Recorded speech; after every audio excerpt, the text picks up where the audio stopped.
اعوذ باللہ من الشیطان الرجیم بسم اللہ الرحمن الرحیم۔ اسی طرح ہم نے تمہارے اندر تمہیں میں سے اپنا رسول بھیجا جو تم پر ہماری آیتیں تلاوت فرماتا ہے اور تمہیں نفساً و قلباً پاک صاف کرتا ہے اور تمہیں کتاب کی تعلیم دیتا ہے اور حکمت و دانائی سکھاتا ہے اور تمہیں وہ اسرار معرفت و حقیقت سکھاتا ہے جو تم نہ جانتے تھے۔ سو تم مجھے یاد کیا کرو، میں تمہیں یاد رکھوں گا، اور میرا شکر ادا کیا کرو اور میری ناشکری نہ کیا کرو۔ اے ایمان والو، صبر اور نماز کے ذریعے مجھ سے مدد چاہا کرو، یقیناً اللہ صبر کرنے والوں کے ساتھ ہوتا ہے۔ اور جو لوگ اللہ کی راہ میں مارے جائیں انہیں مرا ہوا مت کہو،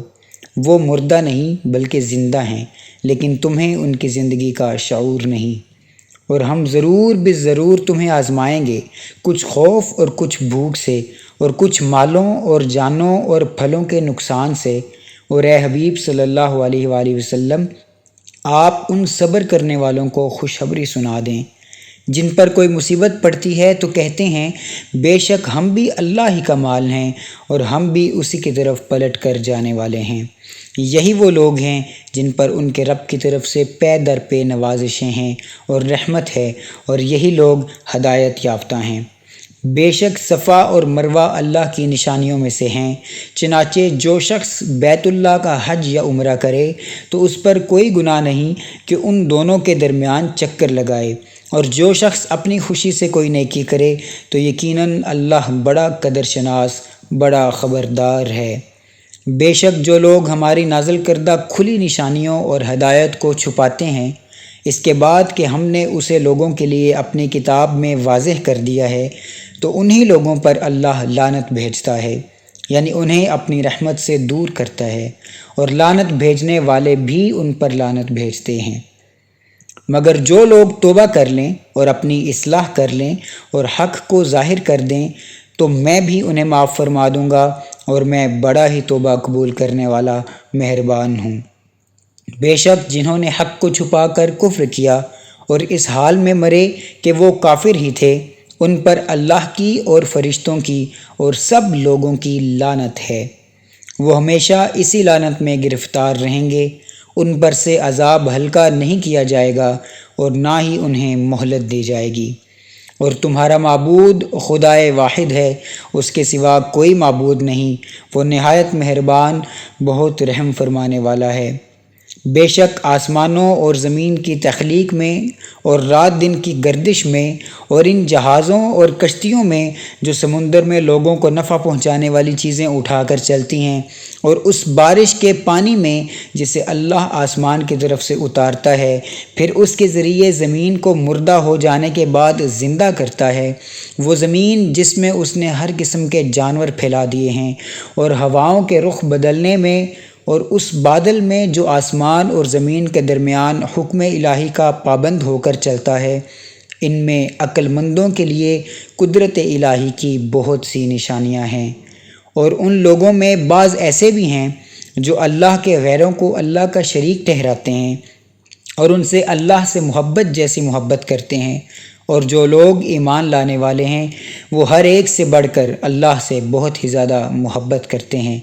اور اگر یہ ظالم لوگ اس وقت کو دیکھ لیں جب اخروی عذاب ان کی آنکھوں کے سامنے ہوگا تو جان لیں کہ ساری قوتوں کا مالک اللہ ہے، اور بے شک اللہ سخت عذاب دینے والا ہے۔ اور جب وہ پیشوا یعنی کفر جن کی پیروی کی گئی اپنے پیروکاروں سے بیزار ہوں گے، اور وہ سب اللہ کا عذاب دیکھ لیں گے اور سارے اسباب ان سے منقطع ہو جائیں گے، اور یہ بیزاری دیکھ کر مشرک پیروکار کہیں گے کاش ہمیں دنیا میں جانے کا ایک موقع مل جائے تو ہم بھی ان سے بیزاری ظاہر کر دیں جیسے انہوں نے آج ہم سے بیزاری ظاہر کی ہے۔ یوں اللہ انہیں ان کے اپنے اعمال انہی پر حسرت بنا کر دکھائے گا، اور وہ کسی صورت بھی دوزخ سے نکلنے نہ پائیں گے۔ اے لوگو، زمین کی چیزوں میں سے جو حلال اور پاکیزہ ہیں کھاؤ، اور شیطان کے راستوں پر نہ چلو، بے شک وہ تمہارا کھلا دشمن ہے۔ وہ تمہیں بدی اور بے حیائی کا ہی حکم دیتا ہے، اور یہ بھی کہ تم اللہ کی نسبت وہ کچھ کہو جس کا تمہیں خود علم نہ ہو۔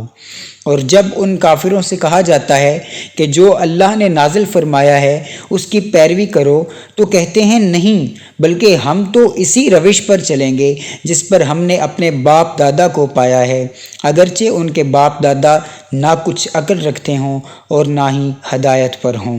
اور ان کافروں کو ہدایت کی طرف بلانے کی مثال ایسے شخص کسی ہے جو کسی ایسے جانور کو پکارے جو سوائے پکار اور آواز کے کچھ نہیں سنتا۔ یہ لوگ بہرے، گونگے، اندھے ہیں، سو انہیں کوئی سمجھ نہیں۔ اے ایمان والو، ان پاکیزہ چیزوں میں سے کھاؤ جو ہم نے تمہیں عطا کی ہیں، اور اللہ کا شکر ادا کرو، اور اگر تم صرف اسی کی بندگی بجا لاتے ہو۔ اس نے تم پر صرف مردار اور خون اور سور کا گوشت اور وہ جانور جس پر ذبح کے وقت غیر اللہ کا نام پکارا گیا ہو حرام کیا ہے۔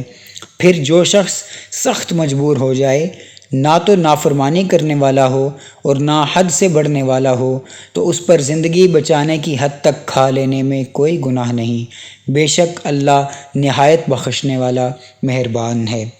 بے شک جو لوگ کتاب تورات کی ان آیتوں کو جو اللہ نے نازل فرمائی ہیں چھپاتے ہیں اور اس کے بدلے حقیر قیمت حاصل کرتے ہیں، وہ لوگ سوائے اپنے پیٹوں میں آگ بھرنے کے کچھ نہیں کھاتے، اور اللہ قیامت کے روز ان سے کلام تک نہیں فرمائے گا اور نہ ہی ان کو پاک کرے گا، اور ان کے لیے دردناک عذاب ہے۔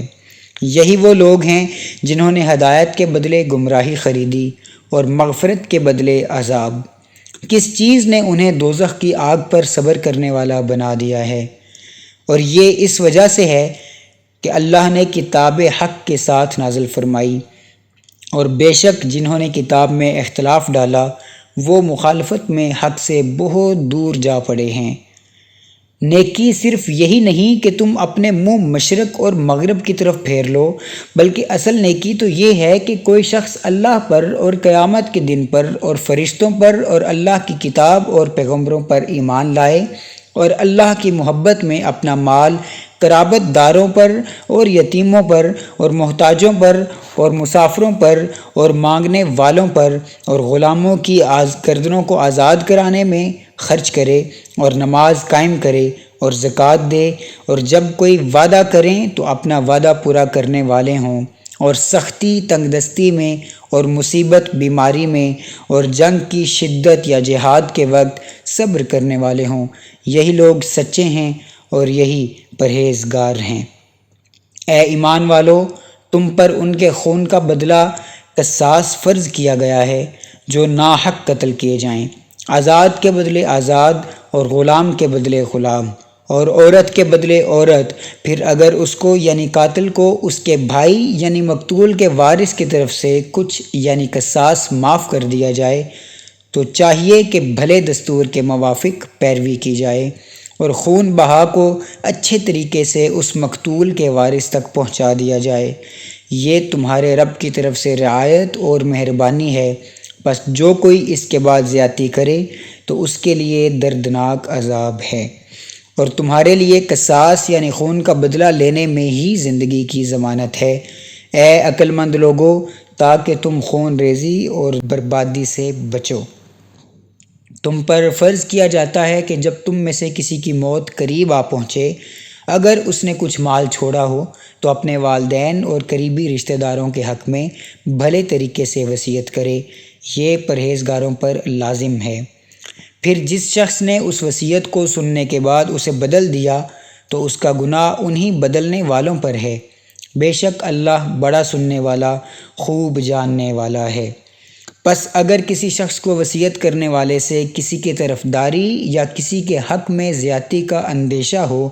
پھر وہ ان کے درمیان صلح کرا دے تو اس پر کوئی گناہ نہیں، بے شک اللہ نہایت بخشنے والا مہربان ہے۔ اے ایمان والو، تم پر اسی طرح روزے فرض کیے گئے ہیں جیسے تم سے پہلے لوگوں پر فرض کیے گئے تھے، تاکہ تم پرہیزگار بن جاؤ۔ یہ گنتی کے چند دن ہیں، پس اگر تم میں سے کوئی بیمار ہو یا سفر پر ہو تو دوسرے دنوں کے روزوں سے گنتی پوری کر لے، اور جنہیں اس کی طاقت نہ ہو ان کے ذمے ایک مسکین کے کھانے کا بدلہ ہے۔ پھر جو کوئی اپنے خوشی سے زیادہ نیکی کرے تو وہ اس کے لیے بہتر ہے، اور تمہارا روزہ رکھ لینا تمہارے لیے بہتر ہے اگر تمہیں سمجھ ہو۔ رمضان کا مہینہ وہ ہے جس میں قرآن اتارا گیا ہے، جو لوگوں کے لیے ہدایت ہے اور جس میں رہنمائی کرنے والی اور حق و باطل میں امتیاز کرنے والی واضح نشانیاں ہیں۔ بس تم میں سے جو کوئی اس مہینہ کو پالے تو اس کے روزے ضرور رکھے، اور جو کوئی بیمار ہو یا سفر پر ہو تو دوسرے دنوں کے روزوں سے گنتی پوری کرے۔ اللہ تمہارے حق میں آسانی چاہتا ہے اور تمہارے لیے دشواری نہیں چاہتا، اور اس لیے کہ تم گنتی پوری کر سکو، اور اس لیے کہ اس نے تمہیں جو ہدایت فرمائی ہے اس پر اس کی بڑائی بیان کرو، اور اس لیے کہ تم شکر گزار بن جاؤ۔ اور اے حبیب صلی اللہ علیہ وآلہ وسلم، جب میرے بندے آپ سے میری نسبت سوال کریں تو بتا دیا کریں کہ میں نزدیک ہوں، میں پکارنے والے کی پکار کا جواب دیتا ہوں جب بھی وہ مجھے پکارتا ہے۔ بس انہیں چاہیے کہ میری فرما برداری اختیار کریں اور مجھ پر پختہ یقین رکھیں تاکہ وہ راہ مراد پا جائیں۔ تمہارے لیے روزوں کی راتوں میں اپنی بیویوں کے پاس جانا حلال کر دیا گیا ہے، وہ تمہاری پوشاک ہیں اور تم ان کی پوشاک ہو۔ اللہ کو معلوم ہے کہ تم اپنے حق میں خیانت کرتے تھے، سو اس نے تمہارے حال پر رحم کیا اور تمہیں معاف فرما دیا۔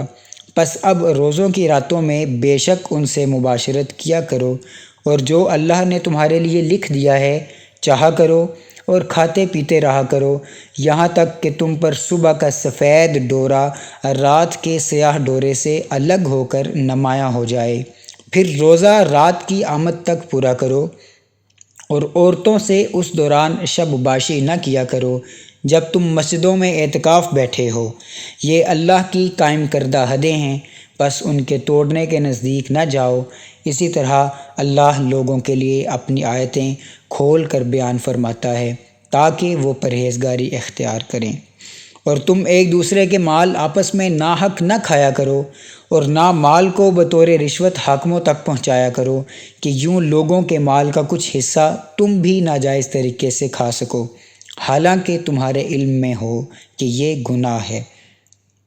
اے حبیب صلی اللہ علیہ وآلہ وسلم، لوگ آپ سے نئے چاندوں کے بارے میں دریافت کرتے ہیں، فرما دیں یہ لوگوں کے لیے اور ماہ حج کے تعین کے لیے وقت کی علامتیں ہیں، اور یہ کوئی نیکی نہیں کہ تم حالت احرام میں گھروں میں ان کے پشت کی طرف سے آؤ، بلکہ نیکی تو ایسی الٹی رسموں کے بجائے پرہیزگاری اختیار کرنا ہے، اور تم گھروں میں ان کے دروازوں سے آیا کرو، اور اللہ سے ڈرتے رہو تاکہ تم فلاح پاؤ،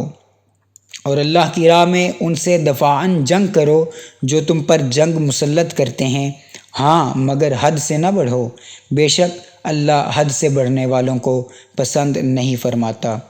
اور دوران جنگ ان جارے اور محارب کافروں کو جہاں بھی پاؤ مار ڈالو، اور ریاستی اقدام کے ذریعے انہیں وہاں سے باہر نکال دو جہاں سے انہوں نے تمہیں نکالا تھا، اور فتنہ انگیزی تو قتل سے بھی زیادہ سخت جرم ہے۔ اور ان سے مسجد حرام خانہ کعبہ کے پاس جنگ نہ کرو جب تک وہ خود تم سے وہاں جنگ نہ کریں، پھر اگر وہ تم سے قتال کریں تو جواباً تم بھی انہیں قتل کرو، ایسے جارے اور محارب کافروں کی یہی سزا ہے۔ پھر اگر وہ باز آ جائیں تو بے شک اللہ نہایت بخشنے والا مہربان ہے، اور ان سے جنگ کرتے رہو حتیٰ کہ کوئی فتنہ باقی نہ رہے اور دین اللہ ہی کے تابع ہو جائے، یعنی امن و سلامتی اور انسانی تکریم کے تحفظ کا نظام عملاً قائم ہو جائے۔ پھر اگر وہ باز آ جائیں تو سوائے ظالموں کے کسی پر زیادتی روا نہیں۔ حرمت والے مہینے کے بدلے حرمت والا مہینہ ہے، اور دیگر حرمت والی چیزیں ایک دوسرے کا بدل ہیں۔ پس اگر تم پر کوئی زیادتی کرے تم بھی اس پر زیادتی کرو، مگر اسی قدر جتنی اس نے تم پر کی، اور اللہ سے ڈرتے رہو، اور جان لو کہ اللہ ڈرنے والوں کے ساتھ ہے۔ اور اللہ کی راہ میں خرچ کرو، اور اپنے ہی ہاتھوں خود کو ہلاکت میں نہ ڈالو، اور نیکی اختیار کرو، بے شک اللہ نیکوکاروں سے محبت فرماتا ہے۔ اور حج اور عمرہ کے مناسک اللہ کے لیے مکمل کرو۔ پھر اگر تم راستے میں روک لیے جاؤ تو جو قربانی بھی میسر آئے کرنے کے لیے بھیج دو، اور اپنے سروں کو اس وقت تک نہ منڈواؤ جب تک قربانی کا جانور اپنے مقام پر نہ پہنچ جائے۔ پھر تم میں سے جو کوئی بیمار ہو یا اس کے سر میں کچھ تکلیف ہو اس وجہ سے قبل از وقت سر منڈوانے والے، تو اس کے بدلے میں روزے رکھے یا صدقہ دے یا قربانی کرے۔ پھر جب تم اطمینان کی حالت میں ہو تو جو کوئی عمرہ کو حج کے ساتھ ملانے کا فائدہ اٹھائے تو جو بھی قربانی میسر آئے کر دے۔ پھر جسے یہ بھی میسر نہ ہو وہ 3 دن کے روزے زمانہ حج میں رکھے، اور 7 جب تم حج سے واپس لوٹو۔ یہ پورے 10 روزے ہوئے۔ یہ رعایت اس کے لیے ہے جس کے اہل و عیال مسجد حرام کے پاس نہ رہتے ہوں، یعنی جو مکہ کا رہنے والا نہ ہو۔ اور اللہ سے ڈرتے رہو اور جان لو کہ اللہ سخت عذاب دینے والا ہے۔ بے شک سچ فرمایا اللہ عصمت والے نے۔